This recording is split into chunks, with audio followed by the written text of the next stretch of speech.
The real reason gold and silver prices fell this morning is because of a second new strain of what we like to call here the Ronies.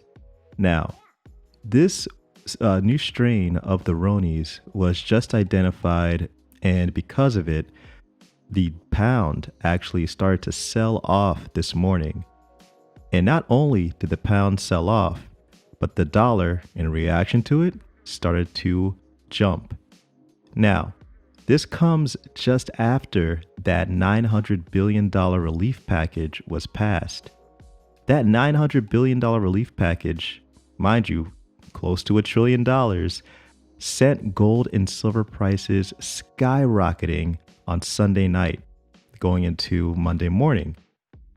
At a certain point, gold jumped up above 1900. Silver was heading over to $28. Now, as I am recording this, gold is at 1870. Silver is at 2584, which is pretty insane. Mind you, I'm recording this literally about 15 minutes after I woke up because I had to re-record a new episode because I recorded an episode about the relief package reaction, and obviously things have changed.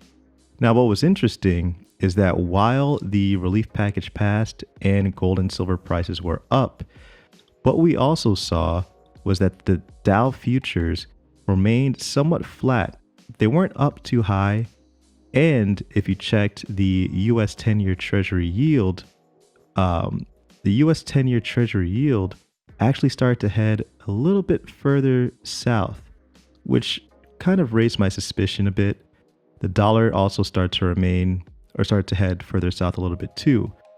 This was just around the time this new strain of the Ronies was found. Now, according to news reports, this new strain has not been detected yet in the United States, but it has been detected in the UK, South Africa, and some other European countries. Now, because of that, Europe actually closed its borders to the UK. Now, obviously, the pound had to react to the downside to that. Dollars up.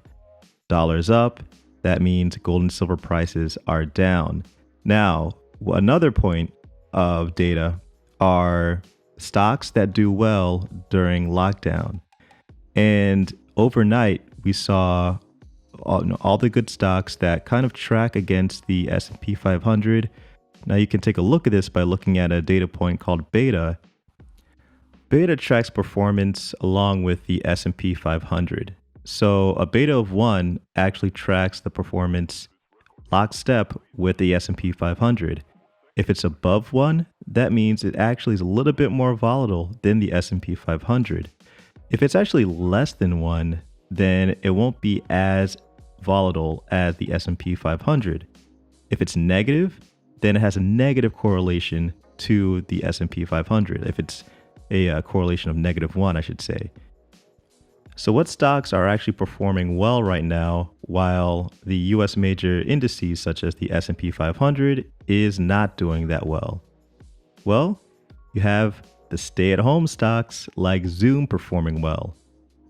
So far, overnight in the pre-market, Zoom shot up to $428 from $407.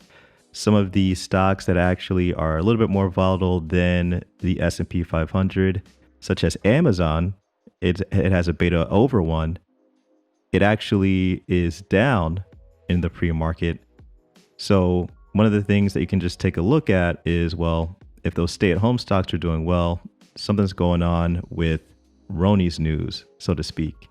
So all of these data points show that there is a huge market reaction to these lockdowns, which are a reaction to this new strain of the Ronies that currently has its focus on the UK.